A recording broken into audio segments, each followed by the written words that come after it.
Welcome back to Helping Heather. Well, this is an even different angle. I think I like this one the best, but my camera's not the best, so it's a little bit grainy. This is my laptop, but hopefully it's okay with you. Um, it's about to be December 23rd. Pretty quick. I'm still up. I just wanted to do a quick rundown of my day one keto, which was Friday. I think that was December 18th or 19th. So I wanted to tell you about how that day happened and kind of why I decided to start keto. So some things like, yeah, my youngest daughter's birthday is around this time. We had special Chinese food at for lunch at my one job, and several Christmas parties coming up. So I wanted to not be doing a strict diet during that, but like I have shared in the previous video, my plans for Christmas, like I enjoy turkey, I enjoy gravy, I can make those things keto. I enjoy the stuffing that I make and mashed cauliflower I can deal with, and the feeling of energy that I get from doing a keto diet is definitely something that is worthwhile. Oh, I've got a glare in my glasses. Let me sit like this. Yeah, so it was worth it to me. Um, Sometimes I really have a craving and hankering for the Christmas treats we make, and um, this year I'm good, so I'm going to do it. So on Friday, December 19th, it was, um, I had for breakfast 3 eggs, 2 pieces of bacon, and a tomato with the ends cut off. So I put 0.8 medium tomato in my Fitness Pal.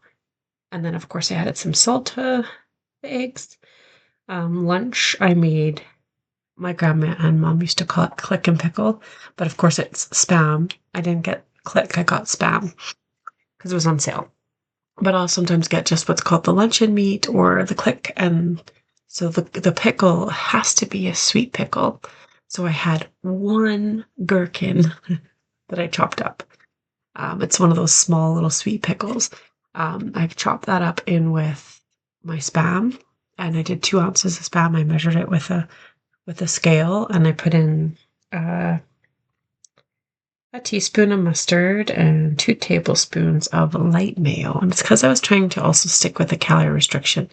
So I decided after this point that just took out too many carbs. I put too many carbs in there. Like the light mayo that I have has 2 grams of carbs, like one carb per tablespoon. I didn't also need 2 tablespoons. It was a bit much, but the spam itself also had a gram of carbs in there. So that's like 3 carbs already. And then I wanted a lettuce leaf, and the gherkin had 2.5. And I chose like one romaine lettuce leaf to put in. I had 2 point, actually I'd put 3. I had 3. So that's almost 3 carbs. So it was quite too many carbs, but I was finding my way, figuring it out. So it was okay, fine. I learned that. There was a bit of carbs in them. And then for dinner, I had planned for chicken thigh. So had some roasted chicken thigh with bone-in skin on. Steamed spinach, so cream spinach. I don't know. It's not something I ever grew up on, and I wouldn't have said I liked, but oh my goodness, it is a satisfying thing, and it's a recipe that Dr. Boz talks about. So what I did on this day was I put about 2 tablespoons of cream cheese. I took, I had fresh spinach, so I used fresh spinach. I stuck it in a pot with a lid. It's just a small pot. Put a little bit of water in the bottom. I put 2 tablespoons. I put the spinach in, and I mean 3 cups of it raw. And it cooked down to almost nothing like it does. And 2 tablespoons of light cream cheese and some butter. And then I also had some sauteed mushrooms on the side with a little bit of, I like to cook my mushrooms with some water and some butter. So that was, and I also did, because I'm also trying to make sure I get protein, I put, I had some vanilla whey protein powder, lean fit. So it has 2 carbs per scoop and 25 grams of protein. So I thought that was a good deal. And I just added water. And of course, I did my Key Nutrients Peach Mango electrolytes, and I also put a scoop of collagen in my uh, protein powder. I had gotten some cheeses from No Frills. I was going to use them for Christmas, but really I'm the one that likes them. Um, so I just decided to kind of use them to leverage a snack. I I have heard and I think I've tried before that something like a cheese or a protein, sometimes nuts or seeds, um, or an egg at the end of the evening, like a couple hours before bed, will stabilize my blood sugars so they don't go crazy. So I decided to add that as well. And I had 30 grams of camembert and 1 ounce of Gruyere cheese. I don't know, there's something about, I know everybody uses Gruyere to like melt, and it melts really good, but I just love the taste. Like it's like a bit of grainy, bit of firmness, and then that hint of a little bit like strange taste. I just love it so much. I don't know why. That was day one. So I was committed. I was feeling good. I had energy. And that was a good day one that I did. And I just felt like in a good place. I was tired of peeing so much from the sugars I had eaten at I had a little bit of the Chinese food, and I had brought salad and cottage cheese to work to eat first before, so I wouldn't overeat on the Chinese food. I should put a picture of what it looked like.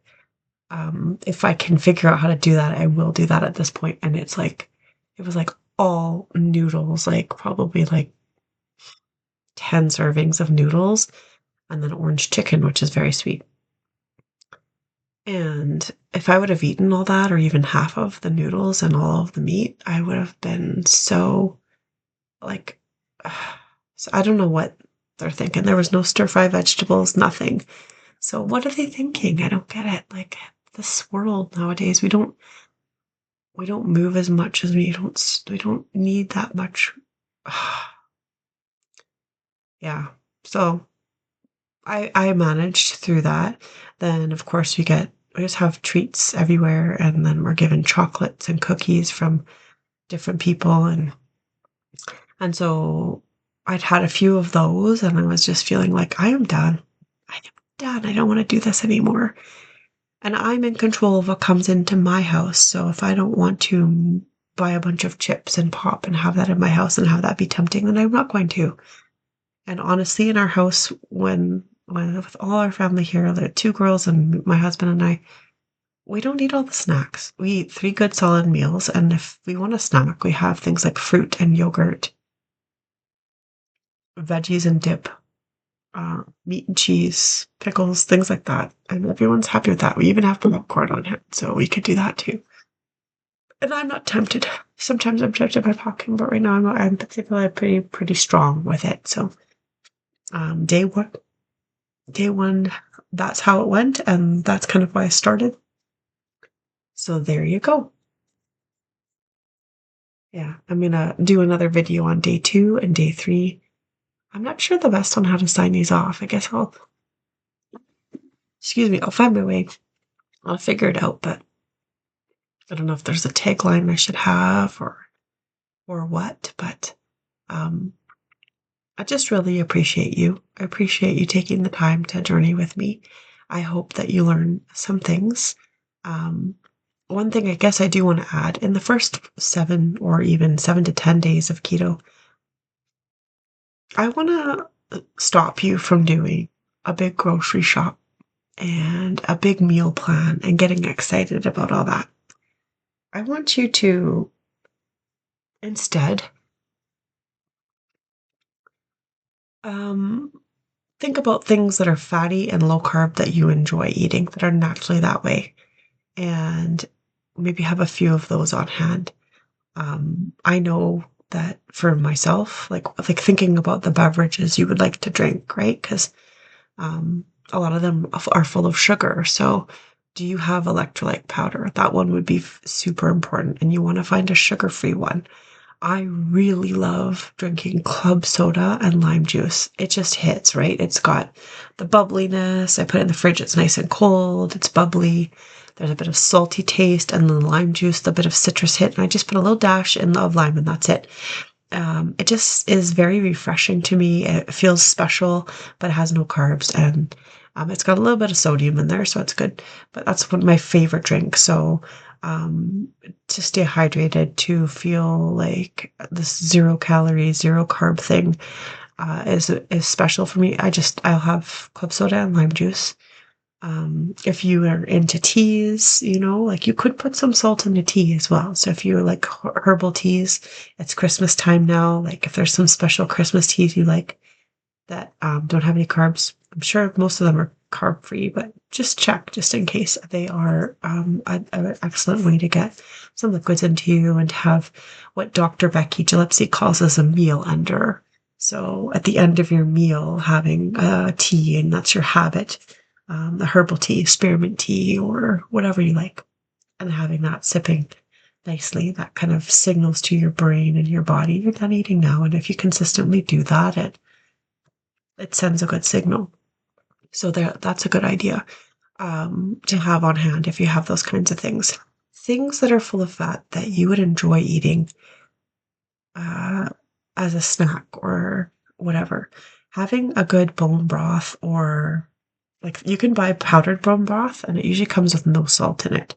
So you'd have to add salt to it. They also have the bouillon cubes. So just look and see and make sure that it's low carb and the ingredients are going to be okay with you. The Nor beef one I had, it's fine. It's so good. It doesn't raise my blood sugar and it's got zero carbs and it's quite satisfying. I might look for some more because I used the last of it today. So might look for chicken, sometimes in the mood for chicken. Yeah. And then get another beef one because that was really good. Having that cup of bone broth, it's very salty, can I don't think that was bone broth, it was just broth, but I have bone broth too. It, you need that in the first 7 to 9 days. Sometimes you don't want a meal, but you know you should eat and you feel like you should, and you're feeling a bit of nauseous, but it's because your salt level's kind of low. You have that sip of broth and you're like, oh yeah, that's exactly what I needed. And there you go. And you can, if you don't feel like eating supper, at least get a little bit of protein, a little bit of fat and salt and some fluids in there. And there you go, right? I hard boiled a bunch of eggs. I have bacon and I have breakfast sausages ready. So I can get a quick breakfast. I have a veggie tray and some nice fatty dip to use. I did make spinach dip. It's gone now. I got pork rind. So I know those things I like. And also having cheeses. I know I have those things. So instead of having a robust meal plan, I have items I can pull from. I still do a planned dinner, but like today, it was we were going to do pork tacos, like ground pork tacos, because ground pork's cheaper than ground beef. Alberta's prices are just insane. So ground pork, we were going to be doing that today, and I heard my oldest is coming tomorrow. She'll be home in time for supper, so she likes tacos. So I figured to shift that, and I wasn't feeling tacos. Ever since I did the meal plan of Taco Tuesday, and I consistently did Taco Tuesday, I don't know, tell me what, I just do not like tacos now. I It's not like we always just had tacos. I on Taco Tuesday I planned to do, like, we could do burritos, taco salad, chicken tacos, fajitas, chili even, just something of that nature, and it would be different every week. So I just played it out though. Um, and so I'm on and off with it. And I feel like the hormone changes that I have from perimenopause give me cravings and aversions. And so I was happy to push the taco night to when she's coming. I may come home and not want tacos, and that's fine. Today I came home and I, even though we were switching to chicken sausage that I had thawed, we live in a small town that's an hour and a half away from the city. So we have freezers and we live out of the freezer. So I pull out every couple days the meat we're going to have for the next couple of days and put it in my downstairs fridge. And we had these chicken spinach feta sausages. Good macros for me, like 500 and some odd milligrams of sodium, 20 grams of protein, and some fat in there. Um, and I had leftover cauli mash and some more spinach that I could turn into cream spinach. So that's what I did for me. I made peas for the family, and they had roasted potatoes because I had some potatoes that were starting to sprout that needed to be used up. So I did that. And that was our meal. It was kind of all over the place, lots of different vegetables, but that's fine. We had them and we did it. And I was not feeling eating the whole sausage. And I knew after today and this past week that when hunger hit, I needed to have something. So I cooked an entire pack of bacon as well. I was turning the oven on, throwing the sausage and the potatoes in, so might as well throw in some bacon as well. So I do that. I cook my bacon in the oven. It works out perfectly. Um, and then I save the bacon grease, and then I wash the pan in the dishwasher. So I save the bacon grease, scrape it off, and then anyway. So this was our supper tonight, and I was just not feeling that chicken sausage. I wanted that bacon. So the second that bacon was ready, I ate 3 pieces. It was kind of like before eating, I was, oh yeah, this is what I want. And then I only ate half my sausage. I ate all the cauli mash and all of the spinach, but I put it like this much on my plate, not that much. This much spinach and like this much cauli mash. So that's fine. That's how I was satisfied. And I made myself the other half of the um, sausage and stuff for my lunch to take tomorrow. But in this first week to 10 days, you just kind of have to have items that you would think you would find appealing and be ready to shift. Like today, 8.4 blood sugar took me out. I needed to, like, I guess yesterday, so day 4, I had to go and shift. I had brought spaghetti, which I also don't like that much, but it wasn't spaghetti noodles. I use cabbage, shredded cabbage into like little noodles shape, and I saute that up. And I had like the meat sauce, the bolognese sauce on top. I wasn't feeling it, didn't want it, and starting to feel a bit nauseous. So I had my broth, and then I realized my blood sugar's high, possibly because I skipped my medication. I did that on purpose, thinking I didn't need it. Maybe I was a little bit wrong. So I decided to go home and grab my meds, and then I grabbed some brie, some double cream brie, nice and fatty with good potassium and sodium in there. And then I went to the grocery store and grabbed some salami that had 900 milligrams of sodium, and that was exactly what I needed because my salt levels needed to be higher because I was losing electrolytes, specifically sodium and water from doing keto, as well as the Jardiance. So I needed to correct that. And man, did that ever taste good? Like, I don't know about you, but sometimes I get salted out and I can't deal with salt. And then other times, like, especially when I'm doing keto, I want all the salt. So that worked out. Made it so I didn't have to drink salty water, which I don't love. I could just sip on a little bit of regular water at work, and yeah. So let me encourage you for getting different things that might be appealing to you. Making a bacon box, maybe a burger box, maybe a chicken wing box, maybe a sausage box for your fridge. And having that, like, make sure it's well cared for. You're not leaving it out on the counter after it's cooked. You're cooling it fast and then putting it in the fridge. And I put them in glass containers or whatever containers I have. And I put a date.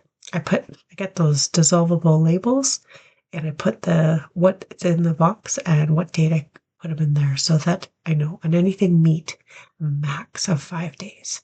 Probably better off at 4 days, okay? And then it's got to go. So you might want to reevaluate the meat on day 3. And if it's not gone or not going, you could freeze some of it if it's too much. So you could take it out another day. You could portion and freeze it for lunches, or you could freeze it in a bigger container to pull it out for supper. But just to be prepared. That's it. Be prepared. Okay? That's a better bet than doing this big, robust meal plan, this big grocery shop. Lean into meats and cheeses and fats and olives and dips and pork rinds and things like that. Your vegetables and your fruit are going to come around a little bit, but not that much. And so if you have all these containers and they're beautiful and you're ready, to eat all that, you might just, oh, my guts can't handle that. And now you've got a bunch of it and it goes to waste. And you're like, oh, keto's expensive. Well, it's not if you stick to some things, right? After the first week or so, and you start settling in and you're starting getting consistent energy because your ketone production is good, that's the time to actually start meal planning a little bit. And if you are diabetic and you check your blood sugars, or you're interested in checking your blood sugars and you're not diabetic, and you want to check also your ketones or whatever, you could check and see how each kind of meal that you have affects you. So that's what I do, right? I'm going to check my blood sugar 2 hours after eating. I'm checking it before I eat and 2 hours after eating to see if that meal did what I wanted it to do, right? Especially if I'm trying to introduce things like almond flour pancakes or almond flour anything, right? Pancakes or coconut flour, anything.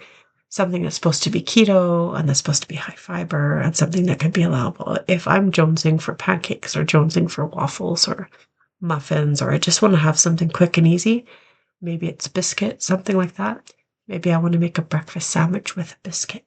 That's really good too. I'm going to check my blood sugar to make sure that it doesn't stay up high and turn off the ketone production, right?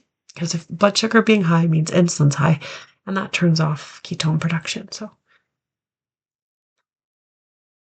right.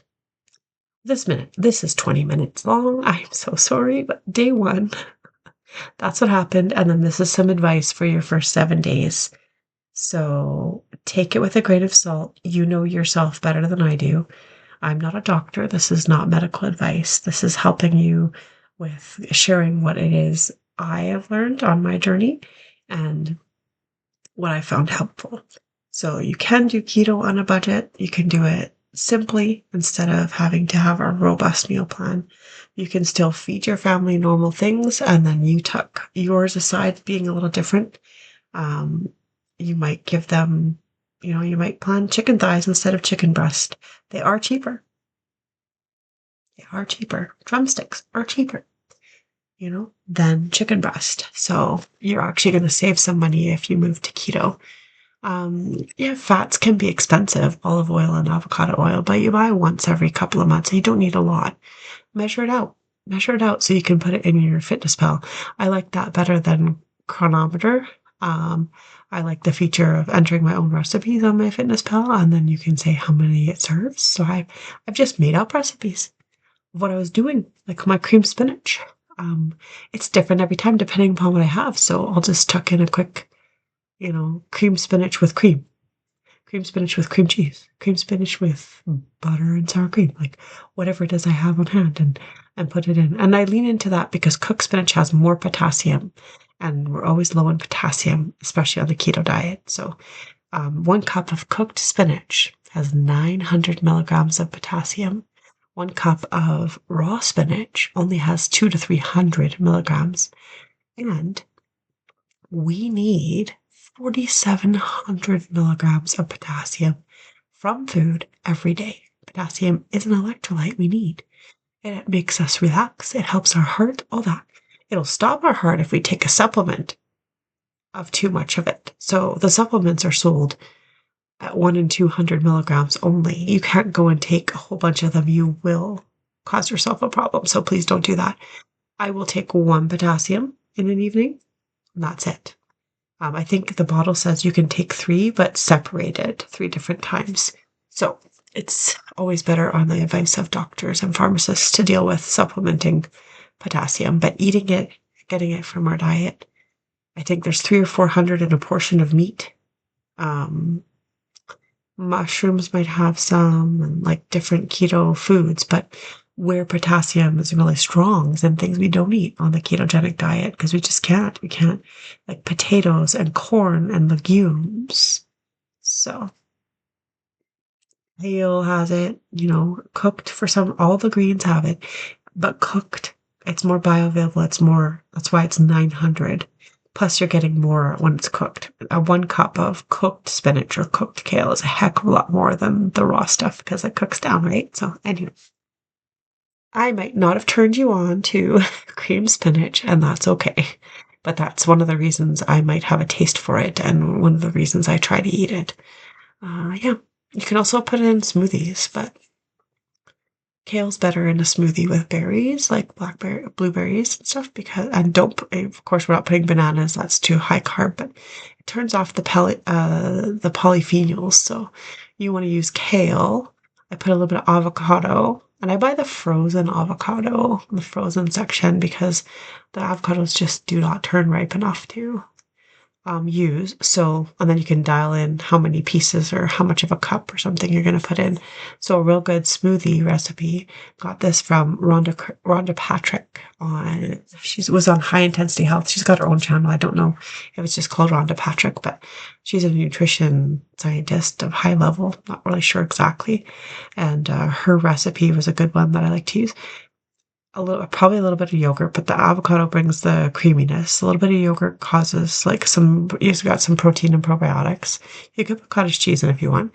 I have Saskatoons in Alberta, Canada, rather than blueberries. And when I looked them up, the internet told me that Saskatoons have even more of whatever blueberries have that are good. So that's fine. I have a bunch that we grow and we U-pick and I freeze, so I know that they're safe, and I have those, and that's what I'll put in a smoothie. And then I'll put some moringa leaf powder because that's what she said. Um, and then of course she puts protein powder. And so if I have vanilla protein powder, I'll do that. And I'll make a smoothie for myself and my daughter. And those are the ingredients that she uses, and that's the best smoothie. So no banana, no spinach. Spinach she likes and is good for you, but not if you're trying to get the benefits of a blueberry or Saskatoon.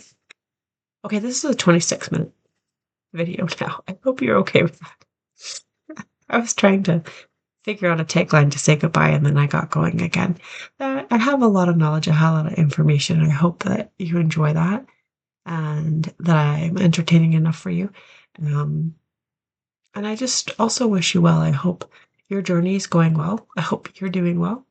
I hope that if you're beginning this keto journey yourself or thinking about it, that you feel encouraged, that you feel strong, and that you feel like you're worth it. Because honestly, if this is going to be the thing that helps your health, you do need to take the time for yourself to figure out and plan ahead and strategically sort out what's going to work for you. And then you can only anticipate so much. You got to be in your body to listen to what it's telling you when you enter on the journey and be ready to change. Okay. So if you spend all your paycheck getting this robust meal plan, and now suddenly you need to have a bunch of bacon and you never bought bacon, or you need bacon puffs and spinach dip like I did, something like that, or the specific cheese, like that's what you're craving, or you just can't take eating any of it and you just want bone broth all day long. Well, you're in trouble if you spent all your money. Now you can't buy that. So that's the warning and the advice I have for you on that. And so comment down below if you want something else, if this was helpful to you, if you want some other information. I'm going to keep going. I've got lots of ideas for different videos. I'm going to do a day 2 video and a day 3 video so that you can understand what day 2 and day 3 was for me. I track on MyFitnessPal, and that I find the best. You don't always pick the first choice. Like if you're looking for cooked spinach, like look into it, look at the macros and nutrients. After a while, if you eat the same sort of things, that it will suggest it at the top. But you almost have to take the time to build this up for yourself and build your recipes. If you have go-to recipes that are naturally keto or you can adapt easily, put them in MyFitnessPal. You know, put the recipes, choose the recipe function. If you want more on that, let me know in the comments below. And I hope you have a great evening. 2 more days till Christmas. It'll be neat. And then pretty soon we're going to be into a new year. So you might not be joining me till after Christmas and after the new year. And that is totally fine. You know, I've done that so many times too, where if I'm wanting to start a new thing, I wait until after because I want to enjoy the holiday season. Enjoy it. Enjoy your family. Enjoy what you're doing. If you know already that you're going to try this or you're going to start it again, whatever your case may be, you know, enjoy what you're dealing, what you're eating, enjoy your family, enjoy that time, and then commit yourself after. And um, yeah, I've got lots of tips and tricks going forward, and so we'll journey this together. And you take care. All right, take care.